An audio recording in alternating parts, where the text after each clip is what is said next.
बच्चों, कैसे हैं आप सभी। उम्मीद करती हूँ आप सभी बहुत अच्छे से होंगे। आज की कक्षा की शुरुआत करते हैं और आज का पाठ है हमारा कहानी लेखन। कहानियाँ सबको अच्छी लगती हैं, इन्हें सुनने तथा पढ़ने में आनंद आता है। चित्रों की मदद से कहानी बनाना भी आसान होता है। कहानी लिखते समय निम्नलिखित बातों का ध्यान रखना चाहिए। चित्रों को ध्यान से देखना, पात्रों की प्रत्येक क्रिया को जानना, छोटे छोटे वाक्यों में कहानी कहना या लिखना, सही शब्दों का प्रयोग करना, रोचकता बनाए रखना और कहानी का अंत। कहानी लिखते समय हमें कुछ बातों का ध्यान रखना चाहिए। कहानी का विषय रोचक होना चाहिए। कहानी में छोटे छोटे वाक्यों का प्रयोग करना चाहिए। कहानी की भाषा सरल और स्पष्ट होनी चाहिए। कहानी का शीर्षक छोटा होना चाहिए। कहानी दो तरह से लिखी जा सकती है, चित्र तथा संकेतों के आधार पर या सहायक शब्दों के आधार पर। बच्चों, यहाँ आपको दोनों तरीकों से कहानी लिखना सिखाया जा रहा है। चित्रों को देखिए, संकेतों को पढ़िए, समझिए और कहानी लिखिए। आम का पेड़। संकेत, बूढ़े व्यक्ति द्वारा आम का पौधा लगाना। संकेत, राजा का बूढ़े व्यक्ति को पौधा लगाते देखना। संकेत, राजा का बूढ़े व्यक्ति से बातचीत करना। बूढ़े व्यक्ति का राजा को पौधा लगाने का कारण बताना। कुंतलपुर का राजा बड़ा ही न्यायप्रिय था। वह अपनी प्रजा के सुख दुख का ध्यान रखता था। प्रजा भी उसका बहुत आदर करती थी। एक दिन राजा अपने राज्य में घूमने निकला। उसने रास्ते में देखा कि एक वृद्ध एक छोटा सा पौधा लगा रहा है। राजा हैरान होकर उसके पास गया और बोला, यह आप किस चीज का पौधा लगा रहे हैं? वृद्ध ने धीमे स्वर में कहा, आम का। राजा ने हिसाब लगाया कि पौधे के बड़े होने और उस पर फल आने में कितना समय लगेगा। हिसाब लगाकर उसने अचरज से वृद्ध की ओर देखा और कहा, सुनो दादा, इस पौधे के बड़े होते और उस पर फल आने में कई साल लग जाएंगे।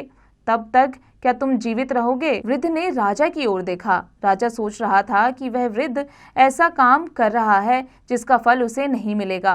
वृद्ध ने कहा, आप सोच रहे होंगे कि मैं यह काम क्यों कर रहा हूँ। जिस चीज से आदमी को फायदा नहीं पहुँचता उस पर मेहनत करना बेकार है। लेकिन यह भी तो सोचिए कि हमने दूसरों की मेहनत का कितना फायदा उठाया है। दूसरों के लगाए पेड़ों के कितने फल अपनी जिंदगी में खाए हैं। क्या उस कर्ज को उतारने के लिए हमें कुछ नहीं करना चाहिए? क्या हमें इस भावना से पेड़ नहीं लगाना चाहिए कि उनके फल दूसरे लोग खा सकें? जो केवल अपने लाभ के लिए ही काम करता है वह तो स्वार्थी होता है। वृद्ध की यह बात सुनकर राजा प्रसन्न हो गया। आज उसे कुछ ज्ञान मिला था। बच्चों, दूसरी कहानी है चूहा और घोड़ा। एक चूहा खेत में घूम रहा था। उसने किसी के रोने की आवाज सुनी। कुछ दूर पेड़ से बंधा एक घोड़ा रो रहा था। चूहे ने उसके पास जाकर पूछा, तुम क्यों रो रहे हो? घोड़ा बोला, इस खेत के मालिक ने मुझे जंगल से पकड़ा है, अब वह मुझसे घोड़ा गाड़ी चलवाएगा। चूहा बोला, अच्छा, मैं अभी तुम्हें छुड़वाता हूँ। घोड़ा बोला, तुम तो इतने छोटे हो, तुम क्या करोगे? चूहा बोला, देखते जाओ। चूहे ने झटपट रस्सी कुतर दी। रस्सी कटते ही चूहा बोला, भागो। दोनों झटपट वहां से भाग गए। आदमी हाथ मलता रह गया। कछुआ और खरगोश। खरगोश और कछुआ खेल रहे थे। कछुआ बोला, मैं तुमसे तेज दौड़ सकता हूँ। खरगोश हंसा और बोला, ठीक है, हम दोनों सामने वाली पहाड़ी तक दौड़ते हैं। दोनों दौड़ने लगे। खरगोश पलक झपकते ही पहाड़ी के करीब पहुंच गया। वह एक पेड़ के पीछे छिप गया। शाम होने पर कछुआ वहां पहुंचा।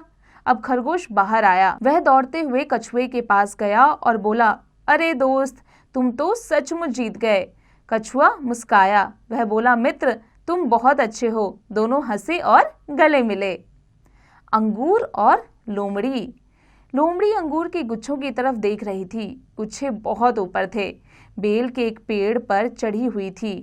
लोमड़ी के मुंह में पानी भर आया। लोमड़ी सोच रही थी कि अंगूर कैसे खाऊं। तभी एक कौवा आया। वह चिड़िया के घोंसले की तरफ लपका। चिड़िया के बच्चे डर गए। लोमड़ी ने जोर से आवाज की। कौवा डरकर भाग गया। चिड़िया बोली, लोमड़ी बहन, तुमने मेरे बच्चों को बचा लिया। लो, अंगूर खाओ।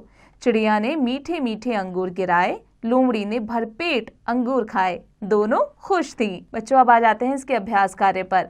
बच्चों, अब इसका अभ्यास कार्य आप स्वयं कीजिएगा।